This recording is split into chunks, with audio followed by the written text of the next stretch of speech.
Ya, selamat pagi. Assalamualaikum warahmatullahi wabarakatuh. Salam sejahtera buat kita semua.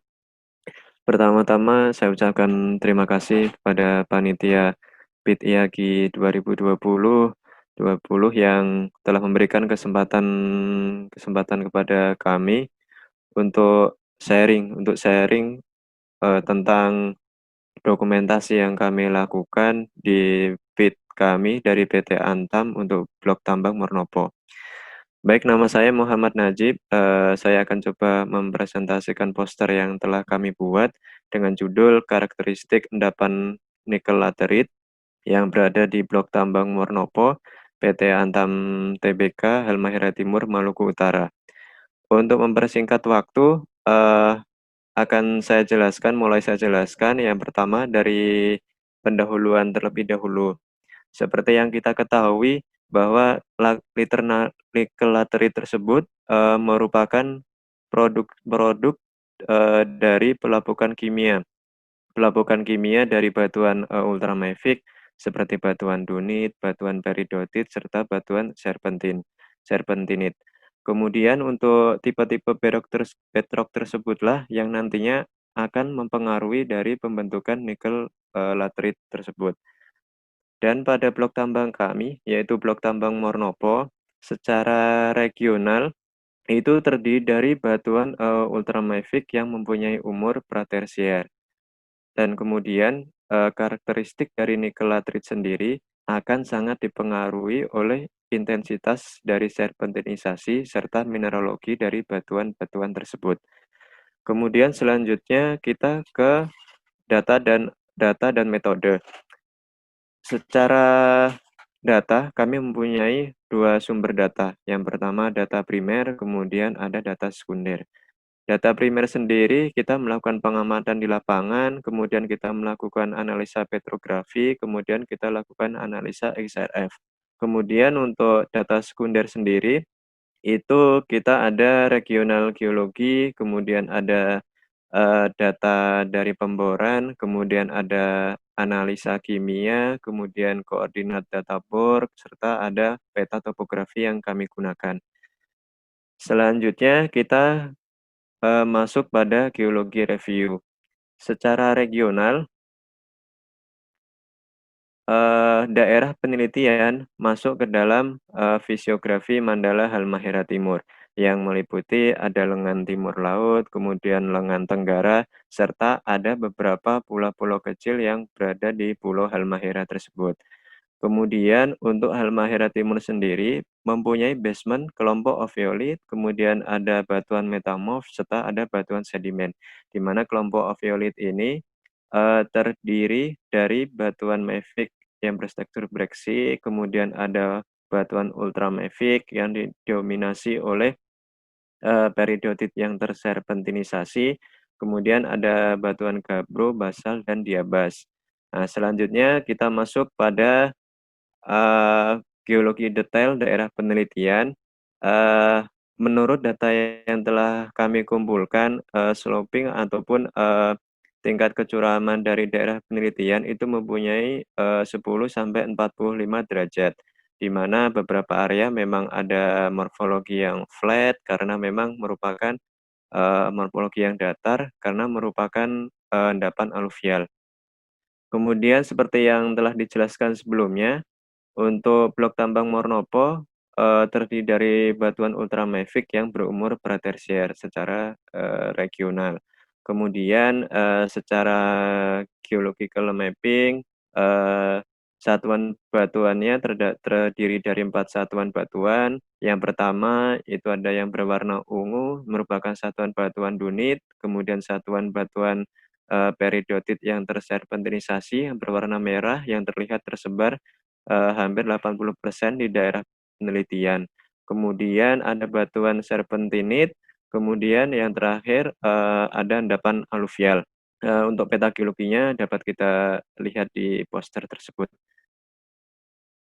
Selanjutnya kita masuk pada analisa petrografi. Yang pertama kita masuk pada satuan batuan peridotit yang terserpentinisasi. Berikut merupakan, gambaran dari outcrop dari peridotit satuan batuan peridotit, di mana yang sudah dijelaskan tadi, hampir 80% satuan batuan tersebut tersebar pada daerah penelitian. Satuan batuan tersebut mempunyai, derajat serpentinisasi sedang sampai kuat dengan, silika yang cukup dominan serta pola jointing yang sangat, irregular. Kemudian mineraloginya itu terdiri dari ada olivin, kemudian serpentin, kemudian piroxen dan talc, serta adanya, vein yang terisi oleh mineral-mineral serpentin. Kemudian secara petrografi, batuan ini mempunyai ukuran medium sampai kasar, kemudian holokristalin, dan didominasi oleh mineral, olivin dan klinopiroksen. Di mana mineral klinopiroksen ini merupakan ciri khas dari, peridotit yaitu tipe lerzolit. Beberapa mineral tersebut mengalami alterasi dalam bentuk mineral serpentin, dalam bentuk mineral antigorit, kemudian talc, serta mineral oksida lainnya yang sebagai pengganti dari mineral serpentin tersebut. Selanjutnya kita masuk pada satuan batuan serpentinit. Untuk satuan batuan serpentinit di sini mempunyai warna hijau sampai abu-abu, ukuran butirnya medium sampai kasar, kemudian anhedral, dan yang perlu kita garis bawahi, satuan batuan ini mempunyai tingkat serpentinisasi yang sangat tinggi, sehingga kayakan silika, kemudian banyak vein yang terisi oleh mineral silika serta mineral serpentin. Selanjutnya, kita masuk pada analisa petrografi dari satuan batuan serpentin ini yang mempunyai, ukuran butir halus sampai sedang, kemudian holokristalin, dan tentunya didominasi oleh mineral serpentin yang dalam bentuk antigorit, kemudian dan krisotil. Ini merupakan mineral yang cukup dominan, serta adanya, mineral-mineral oksida yang lainnya. Kemudian ada klinopiroksen dan olivin hanya hadir sebagai, mineral jejak. Kemudian selanjutnya, kita masuk pada satuan batuan dunit. Satuan batuan ini mempunyai, tingkat serpentinisasi, sedang, dan jika kita lihat, outcrop-nya mempunyai tingkat pelapukan yang cenderung lemah. Kemudian tersusun dari mineralogi seperti olivin dan piroxen. Dan olivin ini, hadir cukup dominan, hampir 90% lebih, makanya kita definisikan sebagai, batuan dunit. Kemudian secara petrografi, sama, mineral tersebut didominasi oleh mineral olivin, serta adanya klinopiroksen dan ultopiroksen sebagai aksesoris mineral. Oke, selanjutnya kita masuk pada, analisa geokimia. Pada analisa geokimia ini, kita terdapat 3 grafik A, B, C yang merupakan grafik tersebut merupakan, plotting antara CaO, Al2O3, dan Fe2O3 terhadap, unsur MgO. Nah, berdasarkan grafik tersebut, kita lihat bahwa, plotting antara CaO dan Al2O3 terhadap MgO tersebut mempunyai tren, yang negatif, yang negatif terhadap peningkatan nilai MgO. Maka, dari data tersebut dapat kita interpretasikan bahwa olivin, mineral olivin itu merupakan, fraksinasi utama dari batuan tersebut. Kemudian dari segi kelimpahan, elemen MgO, kemudian CaO, Al2O3. MgO di sini mempunyai kelimpahan yang cukup besar, lebih besar dibanding dengan kelimpahan CaO serta Al2O3. Maka kondisi inilah yang menunjukkan bahwa mineral utama pembentuk dari batuan, pada daerah penelitian merupakan mineral olivin serta mineral, piroxen. Setelah kita melihat, geokimia, kemudian kita melihat deskripsi batuan, serta kita melihat dari petrografi dari batuan, asal dari daerah penelitian, maka selanjutnya kita melihat, potensi atau kita melihat karakterisasi dari, endapan nikel yang berkembang pada daerah penelitian tersebut.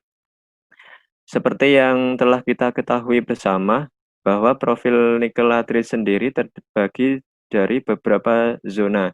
Yang pertama, kita lihat ada zona topsoil.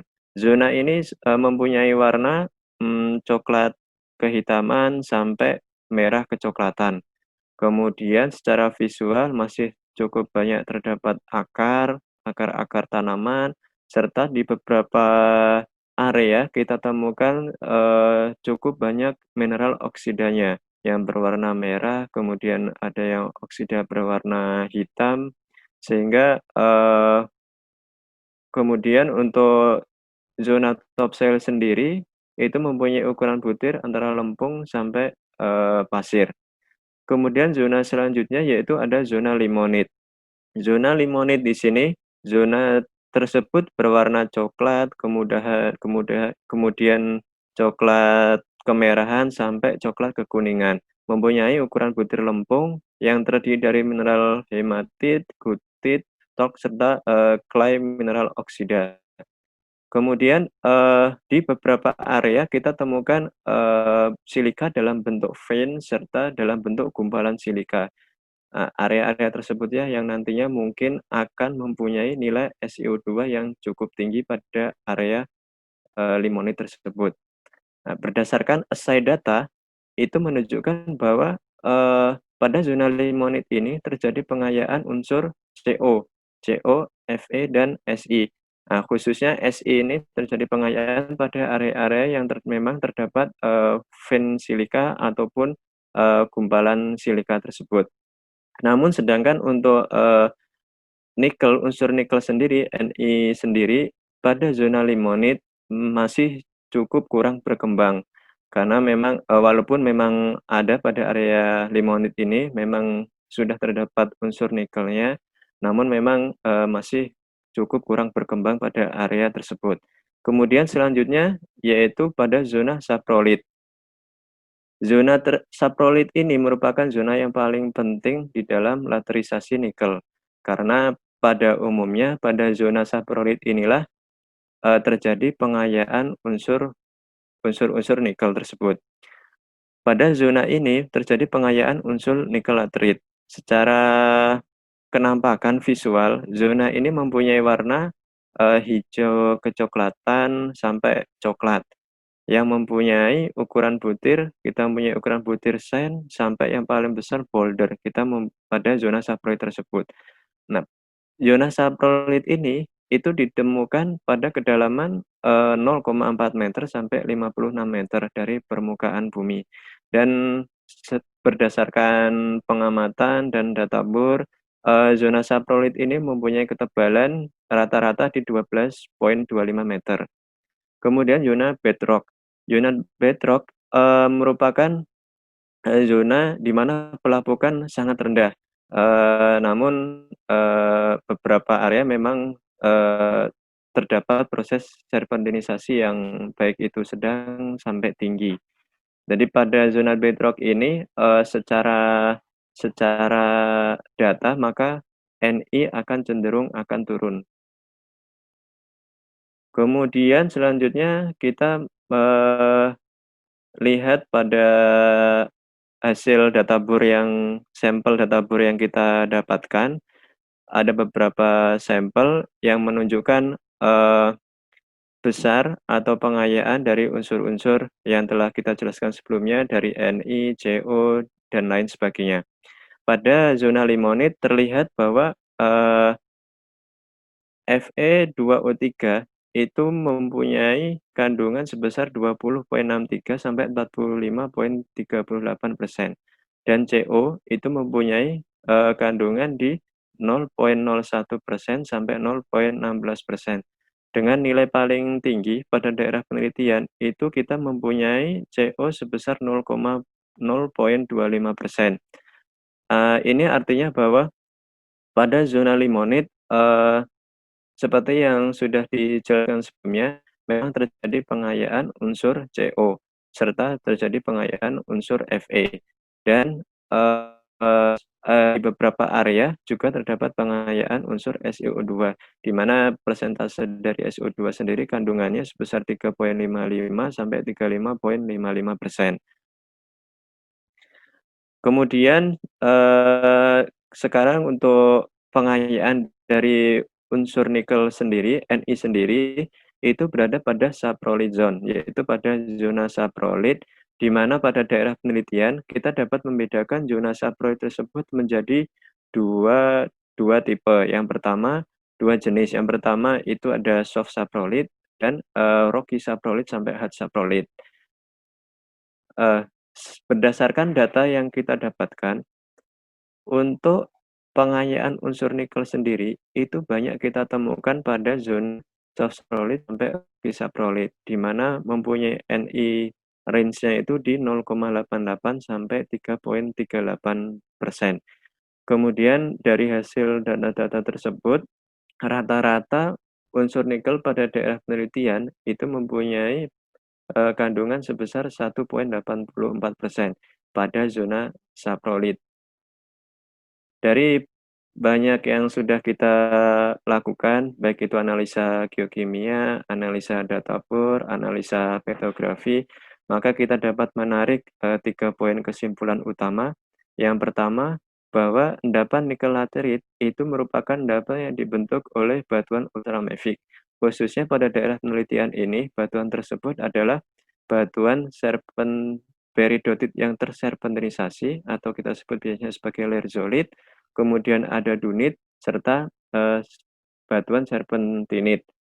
Peridotit sendiri itu sangat dominan di daerah penelitian yang terdiri dari mineralogi, ada olivin, ada klinopiroksen, yang di mana merupakan karakteristik dari lerzolit sendiri. Sedangkan untuk serpentinit itu didominasi oleh, mineral serpentin yang di mana dalam bentuk mineral antigorit dan krisotil yang hadir sangat dominan pada batuan tersebut. Kemudian ada satuan batuan dunit yang terdiri dari mineral serpentin dan olivin, yang di mana mineral olivin sangat dominan pada batuan dunit tersebut. Nah, kemudian yang kedua, kesimpulan kedua bahwa berdasarkan diagram Harker, plotting antara CaO, Al2O3 terhadap MgO itu menunjukkan, tren negatif, eee, menunjukkan tren negatif dengan peningkatan nilai MgO, sehingga dapat kita interpretasikan bahwa mineral olivin tersebut merupakan, eee, fraksionasi utama mineral pada batuan pada daerah penelitian. Kemudian dari segi kelimpahan MgO, CaO, Al2O3, MgO itu mempunyai kelimpahan yang lebih besar dibandingkan dengan unsur CaO dan Al2O3. Maka kondisi ini dapat kita tarik kesimpulan bahwa, eee, mineral olivin serta mineral piroksen merupakan mineral pembentuk utama pada batuan di daerah penelitian. Dan yang terakhir, kesimpulan terakhir, dapat berdasarkan data drilling-nya, kemudian berdasarkan profil lateritnya, maka daerah penelitian terdiri dari 3 zona utama, yaitu zona limonit, kemudian saprolid, dan bedrock.